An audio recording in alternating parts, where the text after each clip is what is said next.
आज हम पढ़ते हैं साबुन के आवेशित बुलबुले का संतुलन। साबुन का जो बुलबुला है वो कक्षा 11 में आपने पढ़ा है कि साबुन के बुलबुले पर जो एक्सेस प्रेशर होता है वो 40/R होता है, और जो अगर एक सिंपल लिक्विड कोई ड्रॉप है तो वहां पर एक्सेस जो प्रेशर होता है वो 2T/R होता है। इक्विलिब्रियम पोजीशन है ये ऑफ चार्ज शोप बबल की। ऐसे समझिए कि जैसे किसी लिक्विड में कोई एक बबल है, तो बबल के अंदर जो प्रेशर होगा वो P1 होगा और इस बबल के बाहर जो प्रेशर है वो P2 है। तो बबल का जो प्रेशर है, अंदर का जो प्रेशर है वो बाहर के प्रेशर से ज्यादा है। या फिर ऐसे समझो कि कोई ड्रॉप है, तो ड्रॉप के बाहर जो प्रेशर होगा वो एटमॉस्फेरिक प्रेशर होगा और ड्रॉप के अंदर जो प्रेशर है वो P1 है। तो ड्रॉप का जो इंटरनल प्रेशर होगा वो ग्रेटर होगा किसके रेस्पेक्ट में? एटमॉस्फेरिक प्रेशर के रेस्पेक्ट में।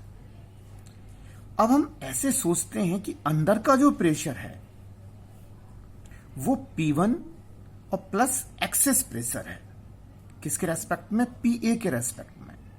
तो जो एक्सेस प्रेशर होगा वो P1 में से हम PA को सब्ट्रैक्ट कर देंगे, माइनस कर देंगे, तो P एक्सेस का वैल्यू आपके पास आ जाएगा। अब हम यहां पर जो ये सोप बबल है उसकी जो त्रिज्या है वो स्मॉल r है, पृष्ठ तनाव कैपिटल T है। तो जो एक्सेस प्रेशर होता है, क्योंकि यहां पे 2 लेयर्स होती हैं, तो जो एक्सेस प्रेशर है वो 40/R है। लिक्विड्स के लिए 2T/R और पर्टिकुलर सोप बबल के लिए 40/R। अब हम बुलबुले को आवेशित करते हैं। तो हम पहले पढ़ के आए हैं कि विद्युत जो क्षेत्र है उसके एकांक आयतन में जो ऊर्जा होती है वो σ²/2ε0 होता है, 1/2ε0 E² भी। वो टर्म प्रेशर की ही है।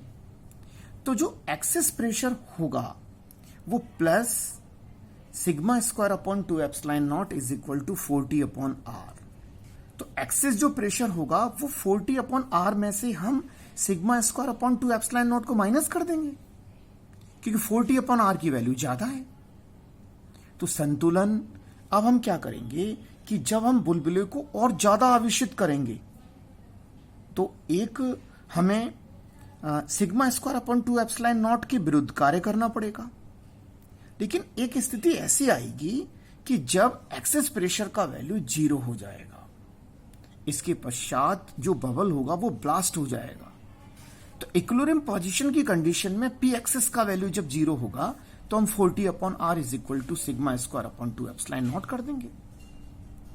इस फॉर्मूले से हम बुलबुले की त्रिज्या भी निकाल सकते हैं, पृष्ठीय आवेश घनत्व सिग्मा भी निकाल सकते हैं, और हम आवेश Q का वैल्यू भी कैलकुलेट कर सकते हैं। तो बुलबुले पर पृष्ठ आवेश घनत्व सिग्मा जो त्रिज्या पहले निकाल लो, तो R का जो वैल्यू हो जाएगा ये 4 × 2 8 T/ε0/σ², और सिग्मा का वैल्यू कैलकुलेट करना है तो 80/ε0R, और आवेश अगर निकालना है तो Q = σS, क्योंकि सिग्मा का वैल्यू Q/S होता है। हम सिग्मा का वैल्यू पुट कर देंगे 80/ε0/R 4πr²। इंटरनल R को हमें कैंसिल करना है, तो जो बाहर जो R है उसे हम अंडर रूट में R² को R⁴ में अंदर कर लेंगे, और R² को जब हमने R⁴ में अंदर लिया तो एक R से ये RQ यानी R4 RQ टाइम्स कैंसिल हो जाएगा। तो ये अपना 4π 80/ε0RQ। ये आपका चैप्टर 2 कंप्लीट होता है। चैप्टर 2 का ये लास्ट टॉपिक है।